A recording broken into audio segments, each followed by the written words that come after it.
50% से ज़्यादा जनता का मूड है कि ईवीएम मशीन से चुनाव न हो।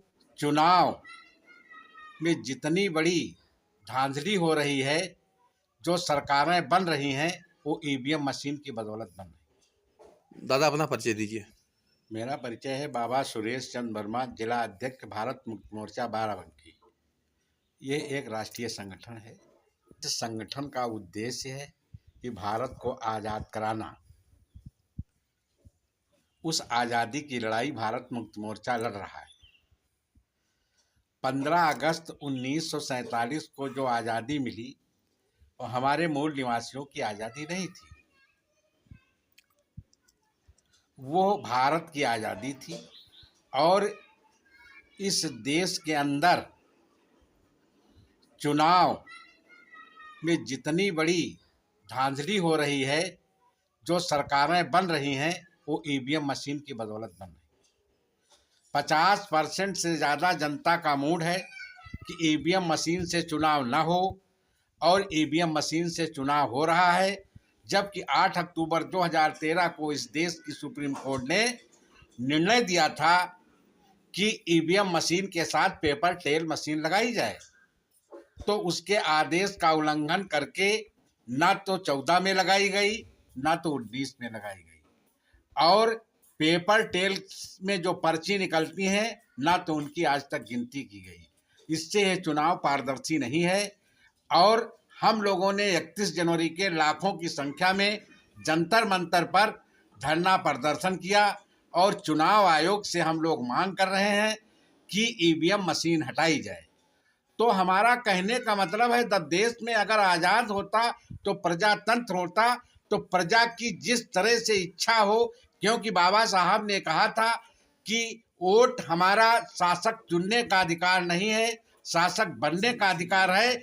इसलिए जनता चाहती है कि बैलेट पेपर से चुनाव हो, तो इसलिए इस देश का शासक वर्ग नहीं चाहता है कि बैलेट पेपर से चुनाव हो। बैलेट पेपर से जब चुनाव हो, जो सरकार चुनकर आए, उस सरकार को हम संवैधानिक लोकतांत्रिक सरकार हम लोग मानेंगे। तो क्या जो अभी तक चुनाव हो रहे हैं ईवीएम से, इससे आप संतुष्ट नहीं हैं? बिल्कुल नहीं। कारण क्या है? कारण क्या है कि इस देश के अंदर ईवीएम में कोई पारदर्शिता नहीं है। जब जमीन पर बैठे बैठे चांद पर रॉकेट कंट्रोल किया जा सकता है, उसी तरह ईवीएम मशीन है। हम लोगों को जिस चीज जनता सर्टिफाई हो, जनता इस देश की कम से कम 50% जो नेट के बारे में जानती ही नहीं है। जनता का उद्देश्य है कि बैलेट पेपर हम मोहर लगाएं, हम सुकून से सो सकें कि हमने जिसको वोट दिया वो पाया। तो क्या जो अभी तक चुनाव हुए हैं, उनके मद्देनजर आप आरोप लगा रहे हैं? हम आरोप नहीं, सही कर रहे हैं कि ये सरकारें ईवीएम मशीन की देन है, ये सत्ता ईवीएम मशीन की देन है। ईवीएम के द्वारा चुनाव आयोग मनमानी कर रहा है, और वो कहता है हम किसी हद तक नहीं मानेंगे, और इसलिए इसे प्रजातंत्र नहीं है, ये एक तक तानाशाही तंत्र है। और इस तंत्र के लिए भारत मुक्ति मोर्चा अपने जान की बाजी लगा करके विश्व लेवल पर, भारत लेवल पर और अपना आंदोलन चलाएगा। अगर चुनाव आयोग मनमानी कर रहा है, हम लोगों की बात नहीं सुन रहा है, तो हम लोग पोलिंग बूथ पर ईवीएम मशीन तोड़ने की तैयारी करेंगे।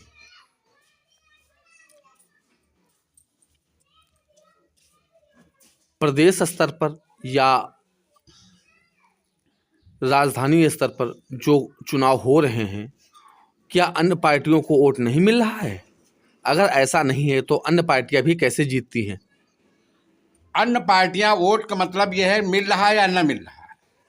और बेईमानी जब की जाती है तो मतलब है ज़्यादा बेईमानी नहीं की जाए। पहली बात, जनता को ईवीएम से जनमत संग्रह करा ली जाए। 50-60% जनता ईवीएम मशीन नहीं चाहती है। तो जनता का राज है कि चुनाव आयोग का राज है? जनता की सलाह से भारत चलेगा। जनता जिस तरह से चाहेगी उस तरह से हम लोगों के पास 50 ऐसे उदाहरण हैं। सुन लीजिए, 50 ऐसे उदाहरण हैं। जब समय आएगा तो हम लोग दिखाएंगे कि ईवीएम मशीन, जो वहाँ के प्रिजाइडिंग ऑफिसर कम वोट दिखा रहे हैं, ईवीएम मशीन ज़्यादा वोट दिखा रही है। इस तरह हम लोगों के पास तमाम सबूत हैं।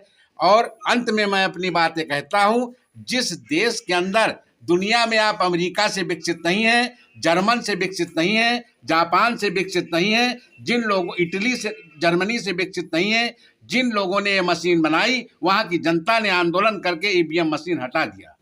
और मैं आपसे कहना चाहता हूं कि जब कहते हो प्रजातंत्र है, तो प्रजा में प्रजा जो चाहेगी वो होगा या जो अधिकारी चाहेंगे वो होगा? आप ये बताइए। तो क्या भारत में प्रजातंत्र नहीं है? हाँ, नहीं है प्रजातंत्र। प्रजातंत्र होती तो अब तक ईवीएम मशीन हट गई होती। ईवीएम मशीन पर जनमत संग्रह करा लें, 70% आदमी आएगा ईवीएम मशीन के विरोध में। आपका कहने का आशय क्या है? हमारे आशय के कहने हैं, इस देश में बैलेट पेपर से चुनाव हो, तब जो प्रतिनिधि जो सरकार बनेगी उस लोगों को, उस सरकार को हम लोग प्रजातांत्रिक सरकार मानेंगे।